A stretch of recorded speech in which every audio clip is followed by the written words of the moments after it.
Hello everyone, मेरा नाम है धीरज कुमार और मैं आप सब लोगों का स्वागत करता हूं आज की क्लास में। जैसे कि आप लोग स्लाइड में देख रहे हैं, ये हमारी एक सीरीज़ चल रही है। इसके अंदर, इस सीरीज़ के अंदर मैं आपको 100+ पज़ल कराऊंगा, 100+, जो कि आपकी बैंक पीओ और क्लर्क के लिए काफ़ी यूज़फुल होगा। ये 100+ जो पज़ल्स होंगी ये लेटेस्ट पैटर्न पे होंगी और इसके अंदर हम बेसिक टू हाई करेंगे। हर तरह की पज़ल हम कवर करेंगे। देखो, आज हमारी क्लास नंबर क्या कहते हैं 22 नंबर क्लास है, जिससे पहले हमारी 21 क्लासें हो चुकी हैं। यदि किसी स्टूडेंट ने 21 क्लास देखी होगी तो उसे बेहतर पता होगा कि वो कितना इम्प्रूव कर रहा है और कितना नहीं कर रहा है, क्योंकि इसमें हमने अच्छी तरह सारी पजलें करी हैं। अगर आपने ये पजलें नहीं देखी हैं तो मैं बताना चाहता हूँ, ये देख लें, आपके लिए काफ़ी बेनिफिशियल होगी। देखो, इसमें इससे पहले 21 सेशन हो चुके हैं, उसमें हमने करा क्या है। जिन स्टूडेंट ने प्रीवियस सेशन अटेंड करे उनको तो पता है, जिन्होंने नहीं करे हैं मैं जल्दी शॉर्ट में बता देता हूँ। देखो, सबसे पहले हमने फ्लोर करे थे, इसके अंदर कुछ क्लासें शायद 11 से 12 करी थी। उसमें सबसे पहले हमने कॉन्सेप्ट्स करे थे, क्योंकि हम कोई भी पजल नहीं स्टार्ट करते हैं उससे पहले हम पहले कॉन्सेप्ट्स करते हैं, फिर हम पजल अटैम्प्ट करते हैं। फिर हम आए थे रो पर, सबसे पहले रो के हमने कॉन्सेप्ट्स करे थे। उसके बाद हमारी काफ़ी सारी क्लासें हो चुकी हैं। अगर आपने ना देखी हो तो देख ले। बाकी इस सेशन में किस तरीके से हम पजल सॉल्व करते हैं देखते हैं, मैं बताता हूँ। थोड़ा सा इंट्रो देता हूँ। देखो, ऐसा होता है, ये पजल जो हम करते हैं, हमारा मेन ऑब्जेक्टिव सिर्फ पजल सॉल्व ना करना होता, कि ये नहीं कि हमने सिर्फ पजल आए कि देखो यहाँ पर आएगा, यहाँ पर आएगा, यहाँ पर ये आएगा, ये हो गई पजल और चलो हो गया, ऐसा नहीं होता। इधर हम ना पूरा मतलब कि बेसिक से मतलब कि उसका कॉन्सेप्ट सीखते हैं कि ये पज़ल है। मान लो रो पज़ल ही थी, पढ़ाएंगे आज तो रो पज़ल है, तो इस पज़ल के अंदर कि मान लो ये पज़ल लिखी है तो ये किस तरीके से आपको रीड करनी है एग्ज़ाम में जाके, और कौन सा पॉइंट आपको पहले इंप्लीमेंट करना है। मान लो ये पैराग्राफ है, इसमें मान लो 10 लाइनें थी। कई बार आपने देखा होगा कि आपने कभी कभी पजल स्टार्ट करी होगी पहले लाइन से कर दी, कभी आपने दूसरे से कर दी, कभी एंड से। तो इसका मतलब क्या है, तो इसका हम रीज़न बताते हैं पूरा कि हाँ, कि भाई पहले से स्टार्ट करिए तो क्यों करिए, अगर सेकंड से करिए तो क्यों करिए, अगर एंड से करिए तो क्यों करिए। प्रीवियस जो मतलब कि पुराने स्टूडेंट हैं उन्हें तो पता है। बाकी मैं एक पजल कराऊंगा आज और देखेंगे कि वो मतलब कि अप्रोच आपकी काम करती है नहीं करती है, आप देखना इसको। बाकी देखो, सेशन में बढ़ते हैं, काफ़ी अच्छा इंटरेस्टिंग सेशन होने वाला है आज। देखो, सबसे पहले हमारी puzzle I uncertain number of person. ये देखो, ये जैसी वर्ड आते हैं तो मोस्टली स्टूडेंट होते हैं, मतलब कि काफ़ी स्टूडेंट होते हैं वो उसको छोड़ देते हैं। वो सोचते हैं ये कठिन होगी। हाँ, मतलब ये पजल देखा जाए तो दूसरे पजलों से थोड़ी कठिन होती है, पर इतनी कठिन नहीं होती कि आप इसको प्री एग्ज़ाम में ना बना पाओ। तो वो एग्जामिनर अगर पेपर में प्री में अनसर्टेन नंबर ऑफ रो दे रहा है तो वो इस तरीके से सेट करता है कि प्री के हिसाब से हो जाए। ये नहीं कि वो काफ़ी कठिन है। बाकी आप थोड़ा इसके बीच में इसका मतलब कि थोड़ा सा रीड करोगे तो आपके समझ आ जाएगा कि ये पज़ल इजी है या कठिन है या क्या है। बाकी हम रीड करते हैं। देखो, मैंने जैसे कि रीड करा यहाँ पर क्या था। Number of person sit left to D is equal to number of person right to M. B sit extreme end of the one of the end 2 person. इस तरीके, देखो इस तरीके से रीड करने का भी कोई फ़ायदा नहीं। मैं बताता हूँ कि इस तरीके से देखो पजल लिखोगी। ये पजल आई मेरे सामने, मैंने देखो ये वाला हाईलाइट कर दिया, 20 second from the one and of the position. आप सोचोगे ये क्यों एंड करा। देखो, कभी भी पजल करनी होती है हमें इसके अंदर फिक्स पॉइंट ढूंढना पड़ता है, कोई हमें फिक्स इन्फॉर्मेशन दे रखी हो। हर पजल में करना होता है और इसमें भी है। जैसे कि बी बैठा है किसी एंड से दूसरे पे, यानी कि अगर मान लो ये रो है, यहाँ से स्टार्ट हुई रो मतलब कि लेफ्ट से, तो बी आपका यहाँ आएगा। अगर आप राइट हैंड से स्टार्ट करोगे तो बी यहाँ आएगा, मतलब फिक्स हो गया ना पॉइंट। तो देखो, इस पॉइंट से इतने से काम नहीं चलेगा। अगर ये दे रखा है, अगर मान लो फिर हम बी से रिलेटेड ढूंढते हैं कि बी से आगे कोई इन्फॉर्मेशन दी हो हम इम्प्लीमेंट कर पाएँ। देखो, यहाँ लिखा था 2 person seat between B and D. आगे देखो इम्प्लीमेंट हो रहा है, और आगे पढ़ोगे तो सी थर्ड राइट ऑफ डी, मतलब यहाँ डी आ गया, फिर डी आ गया, फिर बी, मतलब रिलेटेड होता जा रहा है, एक से इंटर रिलेट होता जा रहा है। तो इसलिए हमने लिया। अगर मान लो बी यहाँ पर दिया होता, थर्ड मतलब सेकंड फ्रॉम पोजीशन है किसी एंड से, और इसके बाद बी के बारे में कोई इन्फॉर्मेशन नहीं दी होती, तो ये हमारा पॉइंट बेकार हो जाता, मतलब कि ये हमारे लिए यूज़फुल ही नहीं है। तो इसी तरीके से आपको पजल करना होता है। देखा आपने कि मैंने पहला पॉइंट तो स्किप कर दिया, आप सोच रहे हो कि क्यों करा, तो आपको उसका आंसर मिल गया होगा क्यों करा और क्यों ये वाला पॉइंट लिया। देखो, आप सीधा सा हम इसे इम्प्लीमेंट करते हैं। जैसे ही मैं आगे बढ़ा, देखो मैंने यहाँ पर 2 डायग्राम बना दिए। यहाँ क्या लिखा था, देखो उसको अच्छी तरह पढ़ते हैं, समझते हैं। B sits second position from one of the extreme end. यहाँ पर ये नहीं बताया कि राइट से बैठ रहा है लेफ्ट से, किसी एंड से दूसरे पोजीशन पे भी बैठ रहा है। देखो 2 पोजीशन है, ये पहली पोजीशन, दूसरी तो यही होगी, तो बी मैंने इधर बैठा दिया। मैंने मान लिया पहला मेंबर ये है लेफ्ट हैंड पे, तो अब हम इधर आगे की तरफ बढ़ेंगे, इधर की तरफ नहीं जाएंगे क्योंकि मैंने पहला मान लिया है, क्योंकि बी लिखा था ना सेकंड है किसी पोजीशन से। और सिमिलरली मैंने ये राइट हैंड वाला मान लिया कि यहाँ से स्टार्ट हो रही है, मतलब राइट हैंड का एंड वाला पर्सन यहाँ पर है, तो बी यहाँ आएगा। तो अब हम इधर की साइड कभी नहीं जाएंगे, हम इधर आगे ही जाएंगे। तो देखो इस तरीके से हो गया। अब हम ये पॉइंट इम्प्लीमेंट करा, अब हम आगे चलते हैं। देखो जैसे ही मैं आगे बढ़ा, मेरा एक पॉइंट आया जो मैंने येलो से हाईलाइट करा है, 2 person sit between B and D. देखो अब आसानी से इम्प्लीमेंट होगा। 2 पर्सन, इसका मतलब है 2 व्यक्ति बैठते हैं बी और डी में।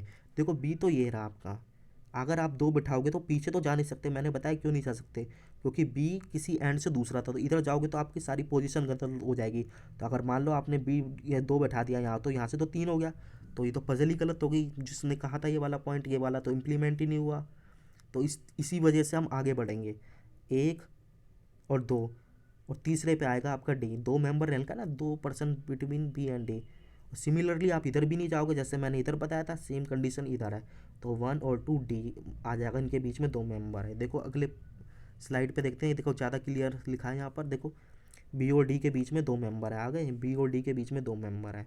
अब हम आगे पढ़ेंगे, देखो हमारे पास बी भी आ गया, डी भी आ गया।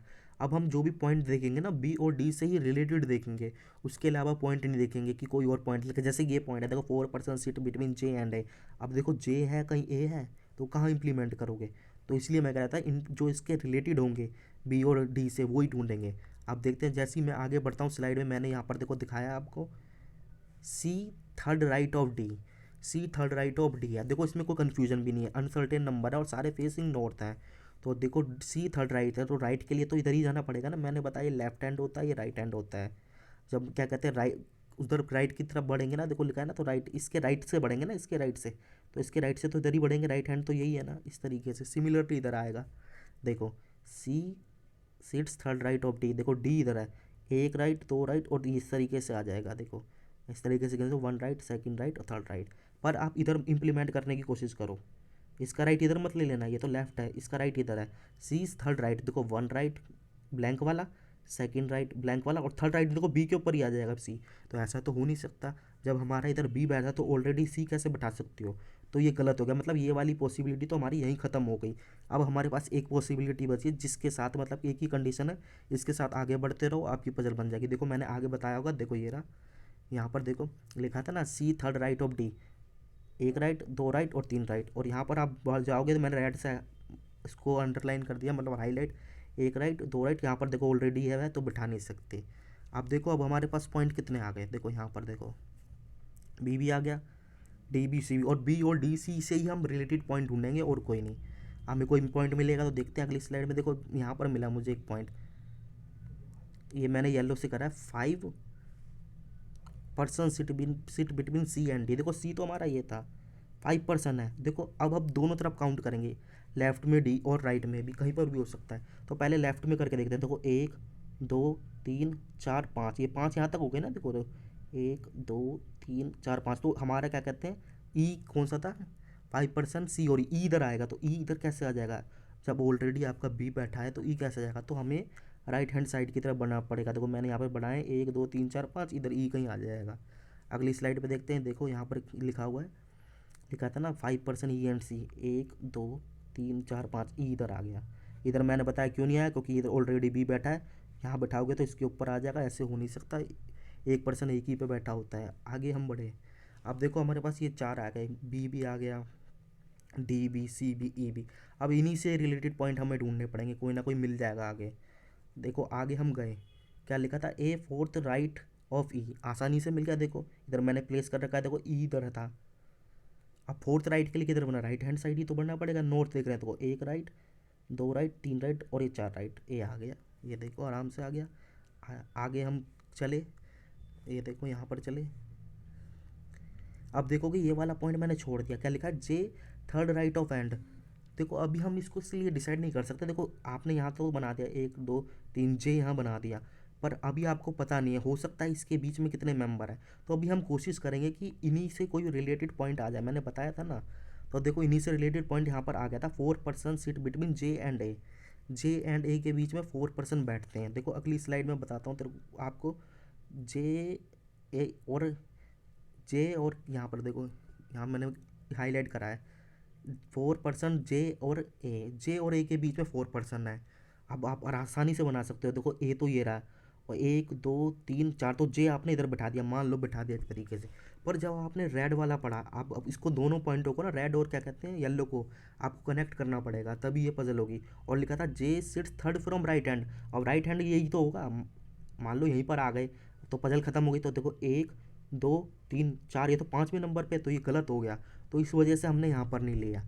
तो अब हमें आगे बढ़ना पड़ेगा राइट हैंड साइड में, मतलब कि 1 मेंबर, 2 मेंबर, 3 मेंबर, 4 मेंबर, 5वें मेंबर पे आ जाएगा आपका कौन सा आएगा, जे लिखा था ना, 4% सीट बिटवीन जे एंड ए, 1 2 3 4, और फिर दिया वाला पॉइंट कनेक्ट करो, जे थर्ड फ्रॉम राइट हैंड, देखो 1 2, इस तरीके से देखो पहला है राइट हैंड से, पहला पर्सन तो ये होगा, दूसरा और तीसरा, तो देखो इस तरीके से ये पजल बन जाएगी। बाकी हम आगे देखते हैं। देखो इस तरीके से मैंने आपका पूरा बताया, देखो इस तरीके से कनेक्ट करोगे दो पॉइंटों को, 4% seat between J and A, देखो इनके बीच में 4 ही पर्सन है, और J sits third from right hand. इधर मैंने बताया था क्यों नहीं आएगा, क्योंकि आपके राइट हैंड से जे 5वें नंबर पे आ जाएगा शायद। तो देखो इस तरीके से पजल बन गई। देखो ये अनसर्टेन नंबर पजल थी। हमने क्या सीखा, देखो ये पजल देखने में तो कठिन थी, यहाँ से अगर कोई स्टूडेंट देखता अनसर्टेन है, पर हमने जिस तरीके से पजल करी, देखो पहले कौन सा पॉइंट लिया, फिर कौन सा स्किप करा था, देखो अभी हमारा एक पॉइंट बच गया, देखो ये अनहाइलाइटेड है, देखो अभी इसको भी कनेक्ट करना पड़ेगा। हमें मेंबर तो सारे मिल गए, पर हमें ना एक पॉइंट और कनेक्ट करना पड़ेगा। देखो लाल से, the number of person seat left of D, देखो डी बनाया मैंने, number of person left of D is equal to का निशान लगाया, the number of person right of M. अब देखो आसानी से बन जाएगा। अब देखो डी और एम में से कोई पॉइंट है नहीं है, देखो डी तो हमें मिल गया था, अब तो एम ऑटोमेटिक मिल जाएगा। देखो डी के जितने लेफ्ट में है, कितने लेफ्ट में, 1 2 3 4 है ना, तो राइट के मतलब एम के राइट में कितने होने चाहिए, 4 होने चाहिए। देखो 1 2 3, और एम इधर आएगा जे के बगल में, देखो फिक्स हो गया। अगली स्लाइड में देखते हैं, वहाँ पर देखो क्लियर लिखा हुआ, देखो अब देखो इस पॉइंट को, जितने यहाँ पर इसके लेफ्ट में थे उतने ही एम के राइट में थे, तो लेफ्ट में कितने हैं, 4, एम के राइट में कितने हैं, 4। तो देखो इस तरीके से पजल बन गई। अब देखो आप देख लो, जो मैंने हाईलाइट करे हुए हैं ना, देखो सारे अंडरलाइन कर लिया, देखो ये सब हो गया, बाकी ये पूरी पजल हो गई। तो देखो इस पजल में हमने ये देखा कि ये पजल काफ़ी इजी थी, थोड़ी देखो टाइम टेकिंग तो है पजल, और मगर इतनी भी टाइम टेकिंग नहीं है, क्योंकि मैं समझा रहा हूँ तो और ज़्यादा टाइम लग रहा होगा, क्योंकि मेरे को समझाना है, करना नहीं। अगर मुझे करना होता तो शायद ये पजल मेरे हिसाब से ये 3 से 3.5 मिनट में ईजीली कर लेता मैं इसको। और बाकी देखो जब ये पजल बन गई तो ये आपकी पूरी पजल बन गई। अब आपसे ये क्वेश्चंस पूछेगा, क्वेश्चंस किस टाइप के आ सकते हैं अनसर्टेन नंबर पजल पर, देखते हैं क्या है। देखो पहले हम बढ़े, जैसे ही मैं पहले बढ़ा, पूछ रहा है how many persons are sitting in line, इसका मतलब है कितने पर्सन है जो लाइन में है। ये देखो आप पूरी लाइन काउंट करोगे, 1 2 3 4 5 6 7 8 9 10 11 12 13 14 15 16 17 18 19 20 21 22 23 24 शायद 25 24 या 25 हैं। देखते हैं क्या है, देखो 25 ही है इसके अंदर, इसका आंसर आ गया आपका 25 ही। आपको काउंट करना पड़ेगा, यहाँ तो मेरा स्पेस कम है, आप तो इसको बनाना थोड़ी खुली खुली बनाना है ऐसे ऐसे करके, ताकि आप इजीली ऐसे करके काउंट कर सकें। अगले क्वेश्चन पे बढ़े हम। क्वेश्चन नंबर 2 है हमारा, who among the following sits third left of C. जब भी देखो ऐसा आता है ना, किसकी थर्ड लेफ्ट ऑफ सी, सबसे पहले तो आप आगे वाले पे ध्यान दो, सी ढूंढो, सी मेरे को ये मिल गया। अब देखो थर्ड लेफ्ट है, देखो थर्ड लेफ्ट है, इधर की तरफ तो मैंने बताया राइट हैंड होता है, राइट की तरफ चलेंगे जब नॉर्थ फेस कर रहे इधर लेफ्ट, तो इसका थर्ड लेफ्ट ढूंढो, एक लेफ्ट, दो लेफ्ट, थर्ड लेफ्ट, डी आ गया। अब आप अपने ऑप्शन में देखो डी का, ये मत पढ़ो सारा, सीधा आपकी नज़र डी पे जानी चाहिए।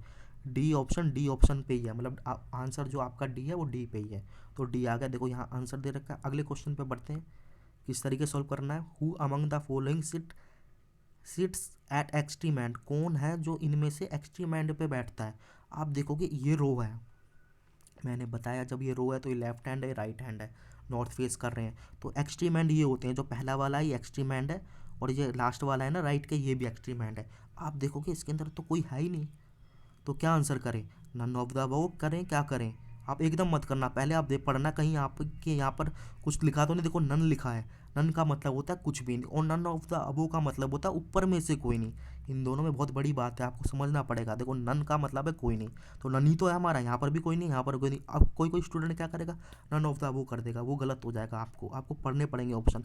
नन का मतलब है कि कोई नहीं है, और नन ऑफ द अबो का मतलब है जो ऊपर ऑप्शन दिए उसमें से कोई नहीं। ऐसा तो नहीं, देखो ऑप्शन में तो नन दे रखा है ना, तो नन आएगा। ये छोटी छोटी पॉइंट पे ध्यान देना। अब अगले पॉइंट, अगले देखो उस पर बढ़ते हैं, किस पे, क्या कहते हैं, क्वेश्चंस पे। क्वेश्चन नंबर 4 है। अब हमने पढ़ा what is the position of E with respect of A. देखो ये पॉइंट भी काफ़ी स्टूडेंट को कंफ्यूज करता है। इसका मैं तरीका बताता हूँ, क्या तरीका होता है। आप सीधा पढ़ो what is the position of with respect of A. जहाँ पर आपका विद रिस्पेक्ट आ जाता है ना, उसके बाद आता है ऑफ, तो मतलब उससे कंपेयर कर रहे हैं, मतलब ए से कंपेयर करेंगे। तो आप ए ढूंढो, ए ये रहा। अब आप ई ढूंढो, अब आपका कभी भी आंसर गलत नहीं होगा। लिखा है ना what is the position of with respect of, जब भी आपका विद रिस्पेक्ट ऑफ लिखा हो तो वो वाला ढूंढ लो। यहाँ पर ए था। अब ई ढूंढो, ई कहाँ पर है, राइट में लेफ्ट में, देखो कहाँ पर है, 1 2 3 4, सीधा आपका आ जाएगा फोर्थ टू लेफ्ट। अब आप कोई कभी गलत नहीं होगा, फोर्थ टू लेफ्ट ढूंढो, कहीं है फोर्थ टू लेफ्ट आपका। ये देखो ये रहा आंसर, फोर्थ टू लेफ्ट, ये हो गया। कई बार क्या होता है स्टूडेंट इसको अलग कर देता है, वो इससे इसका 1 मिनट में बताता हूँ। यार एक पेन ले लेते हैं कि मतलब कि वो क्या करता है, इसका कंपैरिजन इससे कर लेता है। तो मान लो उसने इतनी बड़ी पजल बनाई, उसकी मेहनत तो बेकार हो गई। जब आपने इतनी बड़ी मेहनत करी इस पजल बनाने में और आपने ऑप्शन ही गलत कर दिया, तो को फ़ायदा क्या। तो इस तरीके, जिस तरीके से बताया इस तरीके से करोगे तो कभी गलत नहीं होगा। देखो इसका आंसर देख लेते हैं, यही देखो फोर्थ फ्रॉम लेफ्ट ही आज का आंसर है। आगे चलते हैं, देखो लास्ट क्वेश्चन है ये 5वां number. Who sits fifth from right hand. ये क्वेश्चन भी काफ़ी मतलब कि सही है। ये देखो मैंने आपको बताया जब भी आपकी रो होती है, ये लेफ्ट हैंड है राइट हैंड है, जब आपका फिफ्थ फ्रॉम राइट करे तो ऐसे मत करना राइट की तरफ बढ़ना पड़ो। मतलब इसका मतलब है राइट में से 5वां कॉलम, मतलब राइट की तरफ से चलें तो उसके 5वें में कौन सा आएगा। तो पहला राइट ये है, दूसरा ये है, इस तरीके से चलते हैं हम। आप सोच रहे हो कि लेफ्ट बढ़ रहे हैं, लेफ्ट नहीं बढ़ रहे हम। इसने क्वेश्चन कुछ और पूछा, इसने क्वेश्चन पूछा है what is who sits fifth from right hand, right hand से पे कौन बैठा है। देखो सीधा काउंट करो, 1 2 3 4, ये एम है, ये देखो एम आ गया आंसर। ये देखो इस तरीके से देखो ये पजल होती है। आपने देखा किस तरीके से पहले तो हमने पजल बनाई, और फिर देखो इसने एग्जामिनर ने कहते हैं क्वेश्चन में भी घुमा सकता है। अगर मान लो आपने पजल बना ली उसके बाद ऑप्शन ही गलत कर दोगे तो पजल बनाने का कोई फ़ायदा नहीं है। तो देखो इस तरीके से आगे चलते हैं। देखो इस तरीके से ही हमारा सेशन आज का मतलब कि समाप्त होता है, एंड होता है। अगर आपको ये पजल पसंद आई हो तो इस मेरे चैनल को, यूट्यूब चैनल है, इसको सब्सक्राइब कर लें और इस वीडियो को ज़्यादा से ज़्यादा लोगों के पास शेयर करें, ताकि इस वीडियो की रीच उन लोगों के पास पहुंच सके जिनको एक्चुअली इसकी नीड है। और अगर आप जब मेरा चैनल सब्सक्राइब करें तो उसके पास साथ में एक नोटिफिकेशन बेल होता है, उस पर प्रेस कर ले, ताकि कोई भी वीडियो मैं अपलोड करूं तो सबसे पहले नोटिफिकेशन आपको मिले। तो आपने अभी तक देखा शायद हमारे साथ 22 हो गए हैं शायद, हाँ 22 ही हमारे मतलब पजल हो गई हैं। अगर किसी स्टूडेंट ने नहीं देखी है तो वो देख लें, क्योंकि ये 22 पजल इतनी इंपॉर्टेंट है, लेटेस्ट मतलब जो आपके एग्ज़ाम में पूछी जाती है उसी के हिसाब से हैं। और जितनी भी ये पजल आपको मिलेंगी ना, ये पजल ऐसी नहीं है कि मैंने कहीं से उठा के आपको सॉल्व करवा दी। ये पजल ये सारी खुद मैंने बनाई हैं, तो उसके हिसाब से बनाई गई हैं। बाकी आप, अब हम मिलेंगे नेक्स्ट सेशन में, जो अब हमारी क्लास होगी अगली पजल की। तो अब हम एंड करते हैं इस सेशन को।